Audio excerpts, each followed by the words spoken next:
ನಮಸ್ತೆ ಸ್ನೇಹಿತರೆ, ಇಟ್ಟ ಯೂಟ್ಯೂಬ್ ಚಾನಲ್ನ ಮತ್ತೊಂದು ಕತೆಗೆ ತಮಗೆಲ್ಲ ಸ್ವಾಗತ. ನಾನು ನಿಮ್ಮ ಅಭಿಷೇಕ್. ಇಂದು ಮಹಾಭಾರತದಲ್ಲಿ ಕಡಲೆ ಅಂದರೆ ಶೇಂಗಾ ಬೀಜದ ವಿಶೇಷ ಕತೆ ಹೇಳಲು ಬಂದಿದ್ದೇನೆ. ಈ ವಿಡಿಯೋ ತಮಗೆ ಇಷ್ಟವಾದಲ್ಲಿ ಲೈಕ್ ಮಾಡಿ, ಶೇರ್ ಮಾಡಿ ಮತ್ತು ಸಬ್ಸ್ಕ್ರೈಬ್ ಮಾಡಿ. ಬನ್ನಿ ಸ್ನೇಹಿತರೆ, ಕತೆ ಶುರು ಮಾಡೋಣ. ಮಹಾಭಾರತ ಯುದ್ಧ ವಿಶ್ವದ ಮೊದಲ ಯುದ್ಧ ಎನ್ನಲಾಗಿದೆ. ಪಾಂಡವರು ಮತ್ತು ಕೌರವರು ಯುದ್ಧ ಮಾಡುವಾಗ ಇದರ ಪ್ರಾಂತ್ಯದ ರಾಜ್ಯರೆಲ್ಲ ತಮಗೆ ಬೇಕಾದ ಕಡೆ ಸಹಾಯ ಮಾಡುವ ಮೂಲಕ ಯುದ್ಧದಲ್ಲಿ ಭಾಗವಹಿಸುತ್ತಿದ್ದರಂತೆ.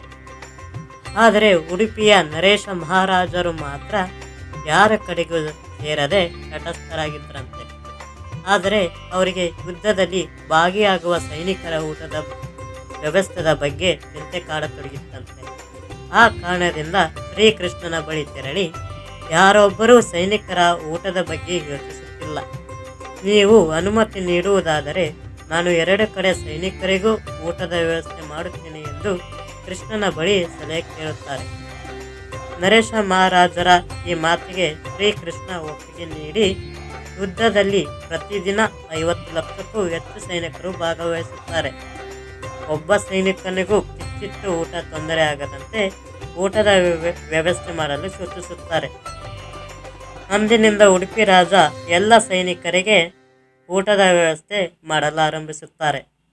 ದಿನ ಕಳೆದಂತೆ ಸೈನಿಕರ ಸಂಖ್ಯೆ ಕಡಿಮೆ ಆಗುತ್ತಾ ಬಂತು. ಆದರೆ ಉಡುಪಿಯ ರಾಜ ಮಾಡುತ್ತಿದ್ದ ಊಟದ ವ್ಯವಸ್ಥೆಯಲ್ಲಿ ಸ್ವಲ್ಪವೂ ವ್ಯತ್ಯಾಸ ಕಾಣಲಿಲ್ಲ. ಇದನ್ನು ಕಂಡು ಸ್ವತಃ ಕೌರವರು ಹಾಗೂ ಪಾಂಡವರು ಕೂಡ ಆಶ್ಚರ್ಯ ವ್ಯಕ್ತಪಡಿಸುತ್ತಾರೆ.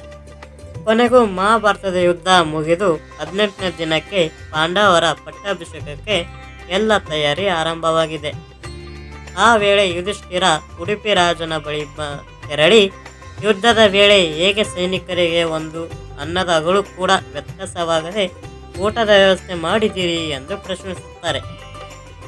ಇದಕ್ಕೆ ಉತ್ತರಿಸಿದ ಉಡುಪಿ ರಾಜ, ನೀವು ಯುದ್ಧ ಗೆಲ್ಲಲು ಶ್ರೀಕೃಷ್ಣ ಹೇಗೆ ಕಾರಣವೋ, ನಾನು ಸೈನಿಕರಿಗೆ ಹೆಚ್ಚು ಕಡಿಮೆ ಆಗದೆ ಊಟ ತಯಾರಿಸಿದ್ದಾರೆ ಎಂದೇ ಕೂಡ ಶ್ರೀಕೃಷ್ಣನ ಪವಾಡವಿದೆ.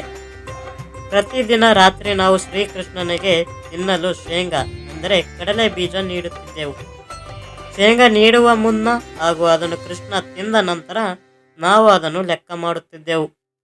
ಪ್ರತಿದಿನ ಕೃಷ್ಣ ತಿಂದ ಶೇಂಗಾ ಬೀಜದ 1000 ಪಟ್ಟು ಹೆಚ್ಚು ಸೈನಿಕರು ಯುದ್ಧದಲ್ಲಿ ಸಾಯುತ್ತಿದ್ದರು.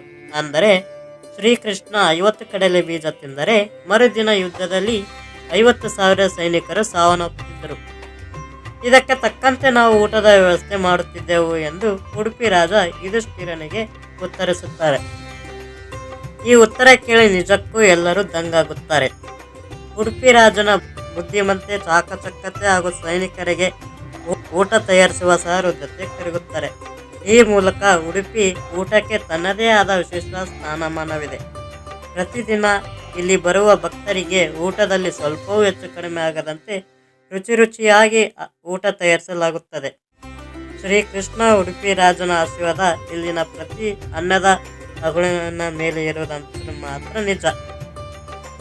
ಈ ವಿಡಿಯೋ ತಮಗೆ ಇಷ್ಟವಾದಲ್ಲಿ ಲೈಕ್ ಮಾಡಿ, ಶೇರ್ ಮಾಡಿ ಮತ್ತು ಸಬ್ಸ್ಕ್ರೈಬ್ ಮಾಡಿ. ಮತ್ತೊಂದು ಕಥೆಯ ಮೂಲಕ ಆದಷ್ಟು ಬೇಗ ತಮ್ಮ ಮುಂದೆ ಬರ್ತೀನಿ ಅಂತ ಹೇಳುತ್ತಾ, ಅಲ್ಲಿವರೆಗೆ ತಮಗೆಲ್ಲ ನಮಸ್ಕಾರ. Love you all.